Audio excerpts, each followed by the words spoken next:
Hi guys, my name is Jagelmeister, and this is probably the shadiest thing I'm ever gonna do for this channel. Nintendo E3 just aired at 12 p.m. Eastern Time in New York, but for me, I'm on vacation in the Philippines, which means it aired at 12 a.m. for me. Right now, it is 1:26 in the morning, and so in bid to not wake up anyone, I'm recording in a bathroom. But you know what? I got another Fire Emblem, and this is one of the best days of my entire life. So Fire Emblem Three Houses, I have an entire sheet of notes here about stuff I wanted to talk about, just because I think this is going to be an incredible game. What I've noticed is, ever since what I'll call the Fire Emblem Renaissance, starting with Awakening, each game has tried to take a new direction. Each title honestly fits the new direction that each game was taking the series. So let's start with Fire Emblem Awakening. Fire Emblem Awakening breathed new life into a series that was almost killed by Ike's games. And it breathed new life into the series by making some compromises that people don't like. And of course, they added a lot of fan servicey and quote-unquote waifu elements in the series, which has led to a very controversial split between Fire Emblem normies and normal elitist Fire Emblem players like myself. So afterwards, after Awakening, we got the very controversial Fates, the only new Fire Emblem game that I would consider to be bad.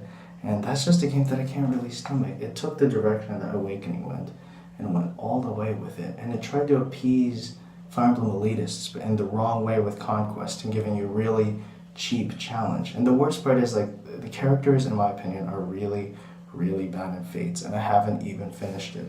But come last year and we received an amazing game, Fire Emblem Echoes. Fire Emblem Echoes is great because, like the name suggests, it harkened back to a time to one of the fan favorite games, Fire Emblem Gaiden, and it brought back very crunchy, classic Fire Emblem gameplay. But you guys weren't here to hear about that. You guys were here to hear about the new game, Fire Emblem Three Houses.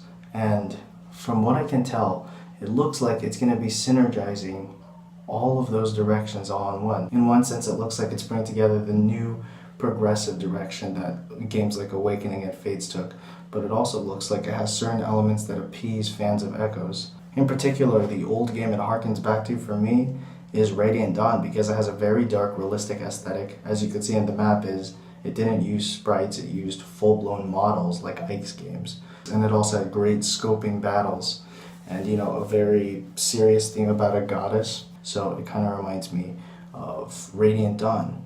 But as for the new direction it's taking the progressive attitude of Fire Emblem and pushing it even further with adding things like world exploration and like Xenoblade-like elements. Like, this is crazy, dude. And you can walk around and you can talk to people. Like, they took the dungeon exploration in Echoes and they're taking it to the next level. Speaking about Radiant Dawn, it segues into this idea that I had, and it seems that through the trailer, that your allied army takes a much bigger role in your fights than it did in previous games. You can see that when you move a unit, you see these little tethered arcing lines from each of your allied units to each of the enemy units, and somehow it looks like it's going to affect it, because even in the battle animations, it shows your allies charging behind you, fighting alongside you, and that seems like it's going to be a very interesting dynamic. So what I hope is a feature that they include is like let's say passive damage, that even fights that you don't choose, you'll still take damage from other enemies. Because if I'm being completely honest, in older Fire Emblem titles, when you had your guys rushing an army, it didn't really feel like an all-out brawl. What it felt like it felt like a street fight, and one guy was surrounded by a bunch of baddies, and they were all taking turns, and they all got toppled down one by one. But it feels like in this that it's really going to be much more of an all-out war. It seems like you can use formations. It seems like that the amount of allies around you has an effect, and this will probably also play a role in the lords and how much influence they have on their allies. It seems really cool, and I hope that your formations will take a role. And this could even emphasize the strengths and weaknesses of certain classes. Like Armored Knights would be great for passive damage, and healers would be very weak to this. Like, it'd be a very good and interesting feature. And yeah, like I said, this would be a great deviation because, like I said, in older Fire Emblem games, it just feels like a gang fight around one guy. I've been playing a lot of Fire Emblem 7. I have played around 44 hours of Fire Emblem 7 during this trip.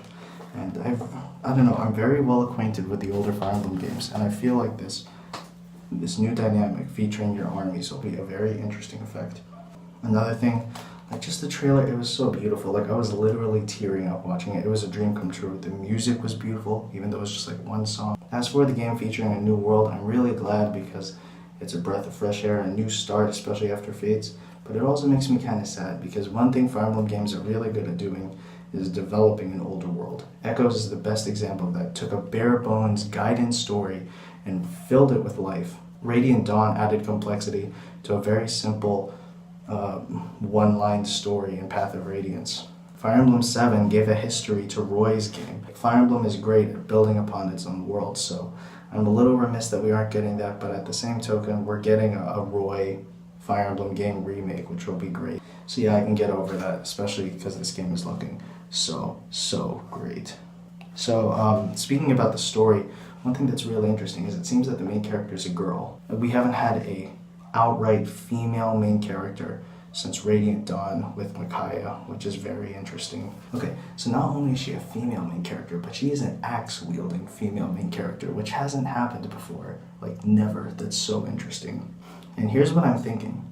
The title is Fire Emblem Three Houses. So I'm hoping that we will have a callback to Fire Emblem 7, Fire Emblem Recca no Ken, with three lords, like a Lyn, Eliwood, Hector kind of thing, and just three lords from different houses. And it seems like we're gonna have the axe-wielding blonde girl's one, the green-haired lord's another, and probably maybe a blue-haired guy from another, but that's my guess. There are gonna be three lords, and it's gonna be a centric story around all three of them. And of course, at the intro, it had to bring in the Fire Emblem religious elements, which are really interesting. I hope it's going to be a different story than just the classic Gaiden, overthrow the gods, be a strong man kind of thing. I hope it'll be more interesting. It seems to be a lot about divine revelation, but I'm starting to ramble on. Just to conclude, sorry that this is so rambling and sorry this is so shoddy, but I just couldn't keep it to myself, and I was just overflowing with passion when I saw this, and I'm so excited for Fire Emblem Three Houses. I will keep in touch with you guys about this later. Jagelmeister out.